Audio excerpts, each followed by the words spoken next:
Class 8 math NCERT CBSE के book से chapter number 4, ठीक है। इसमें एक्सरसाइज 4.1 का फोर्थ क्वेश्चन हमको बनाने का है। फोर्थ क्वेश्चन क्या है?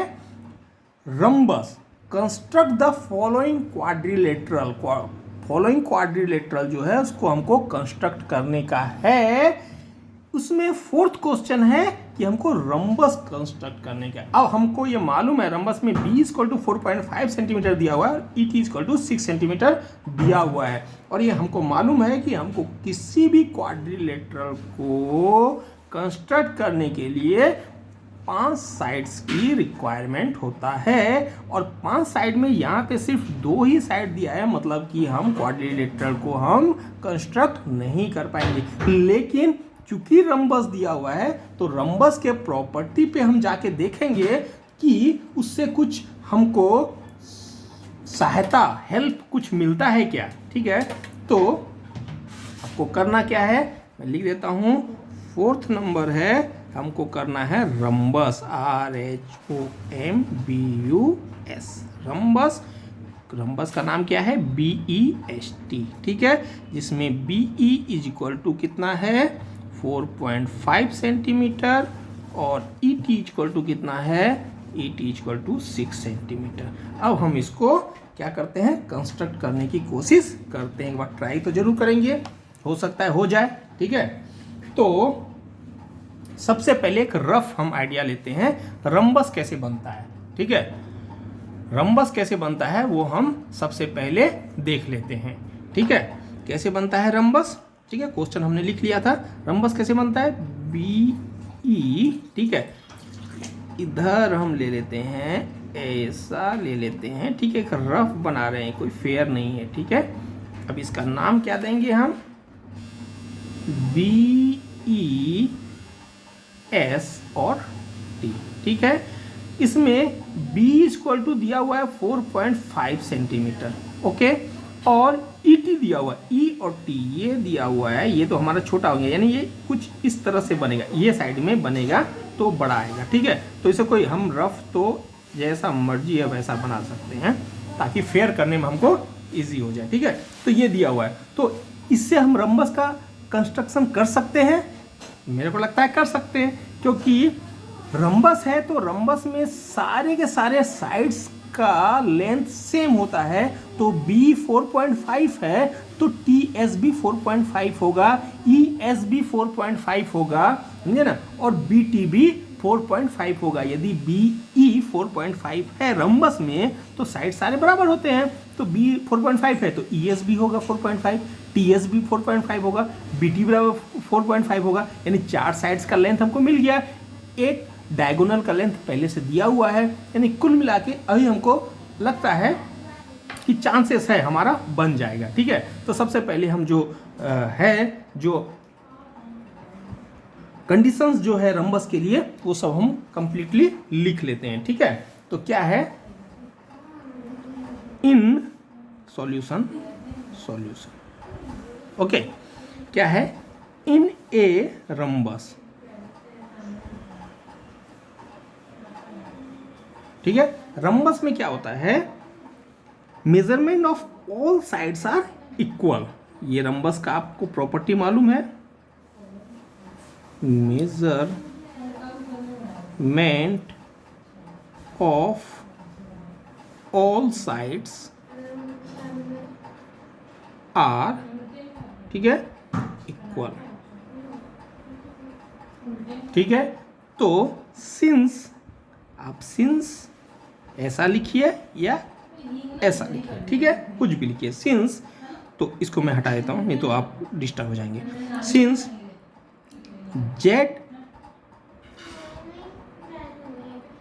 BE = 4.5 सेंटीमीटर है। B 4.5 सेंटीमीटर है, तो देयरफॉर क्या होगा कि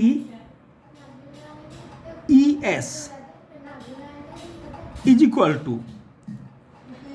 TS = BT = 4.5 सेंटीमीटर। ठीक है, ये 4.5 सेंटीमीटर होगा क्योंकि रम्बस में सारे के सारे साइड्स बराबर होते हैं, measurement of all sides equal होते हैं, इसलिए बी 4.5 है, तो ये इतना। तो 9 हम क्या कर सकते हैं, 9 वी हैव। अब हमारे पास क्या क्या है, सबसे पहला D E is equal to 4.5 centimetre है। ठीक है, सेकेंड क्या है, ई एस भी हमारे पास है 4.5 सेंटीमीटर है। ठीक है, अब टी एस भी 4.5 सेंटीमीटर है। ठीक है, अब बी टी बराबर भी 4.5 सेंटीमीटर है। ठीक है, और टी और ई बराबर 6 सेंटीमीटर है। ठीक है, इतना हमारे पास है। अब हम इसको बनाने की कोशिश करते हैं। 4 साइड्स और एक डायगोनल है तो निश्चित है ये बन ही जाएगा, कोई इसमें सवाल ही नहीं है, क्योंकि ये प्रॉपर्टी में बोला हुआ ये पहले से ही कि यदि 4 साइड्स और एक डायगोनल है हमारे पास तो यूनिक क्वाड्रिलेटरल का हम कंस्ट्रक्ट कर सकते हैं। तो चूंकि ये रम्बस के रूल पे किए हैं तो ये रम्बस ही बनेगा। ठीक है, तो अब सबसे पहला हम क्या करते हैं, आप सबसे पहले एक डायगोनल खींच लीजिए। ठीक है, टी 6 सेंटीमीटर का, ये 6 सेंटीमीटर का डायगोनल हमने खींच लिया। ठीक है, कौन सा डायगोनल खींचा, ये टी ई है। ठीक है, तो टी ई को हमने ये खींच लिया है। ठीक है, और यहाँ पे हमने टी और ई लिख दिया। ठीक है, जिसमें ये टी जो है 6 सेंटीमीटर है। ठीक है, अब टी के ऊपर साइड में मान लीजिए बी है और नीचे साइड में मान लीजिए एस है, तो सबसे हम बी पॉइंट बना लेते हैं, बाद में एस पॉइंट बना लेंगे। ठीक है, तो अब देखिए हमारे पास क्या क्या है, बी इक्वल टू 4.5 है। 4.5, तो हम ऊपर साइड में 4.5 के रेडियस का एक आर्क ले लिए, बाद में टी से कौन सा है, टी, और हमारा बनेगा क्या ऊपर में, बी बनेगा, तो टी बी होना चाहिए। ठीक है, तो हमारे पास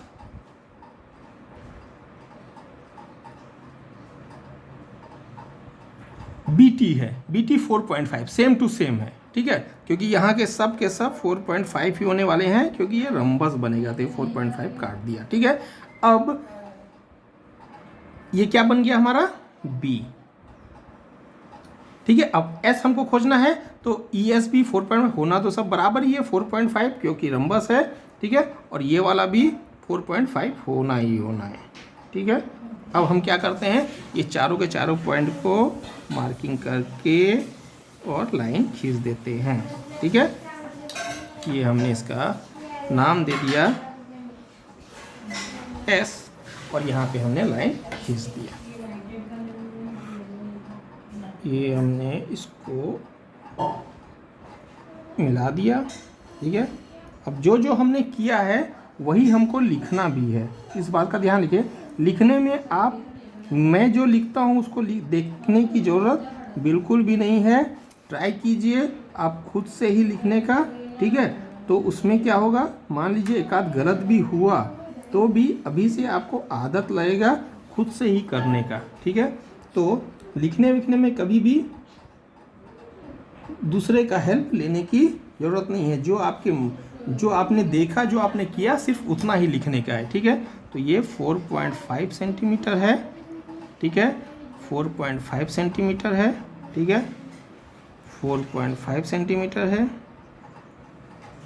और ये 4.5 सेंटीमीटर है। ओके, अब कैसे कैसे ड्रॉ किया है वो आप लिखते जाइए। ठीक है, सबसे पहले क्या किया आपने,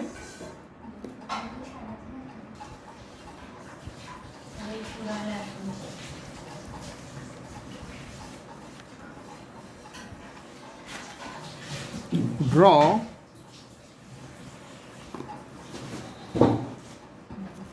a straight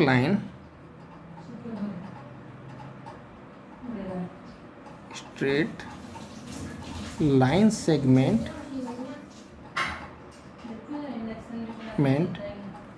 TE is equal to 6 centimetre. सबसे पहला काम ये किया हमने। सेकेंड काम क्या किया, वन साइड या एबव साइड लिख दीजिए।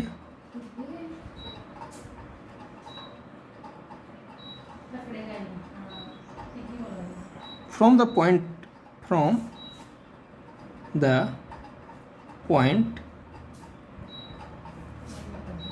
ई, ठीक है, फ्रॉम द पॉइंट ई, ठीक है। Draw an arc of radius 4.5 centimetre, ठीक है, एबव साइड, ठीक है। अगेन थर्ड क्या किया, फ्रॉम द पॉइंट टी, ठीक है, draw an arc of radius 4.5 centimetre, कैसा, so that it intersect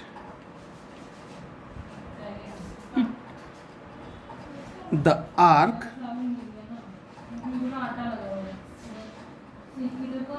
made from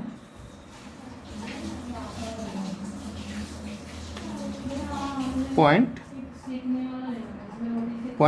ई, ठीक है। पॉइंट ई से जो हमने आर्क लिया था उस आर्क को ये इंटरसेक्ट करे, वो हमको कट करना है, इंटरसेक्ट करना है, ठीक है। सो that it intersect the arc made from point ई से जो आर्क बना है उसको ये इंटरसेक्ट करे, ठीक है। जो इंटरसेक्ट पॉइंट है वो क्या होगा,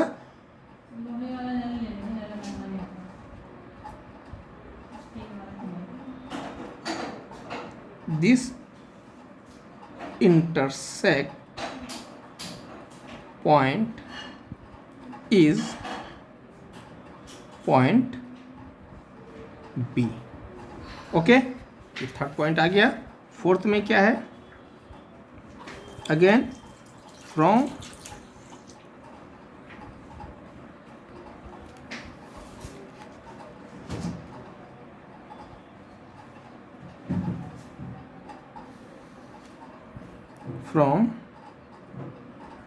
पॉइंट ई,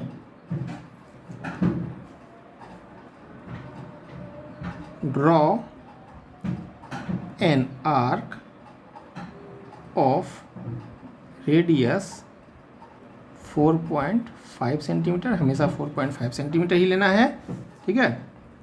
किधर में, बिलो साइड, ठीक है। From point T draw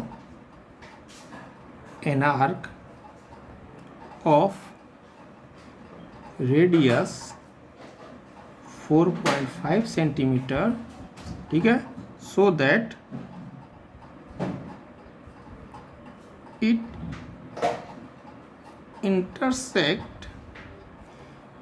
intersect the arc made from point E, point ई से जो आर्क बना उसको ये इंटरसेक्ट करे, ठीक है। This intersect point is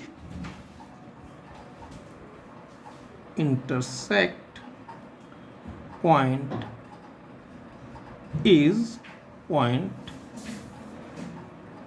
S, okay. Point S बन गया हमारा। अब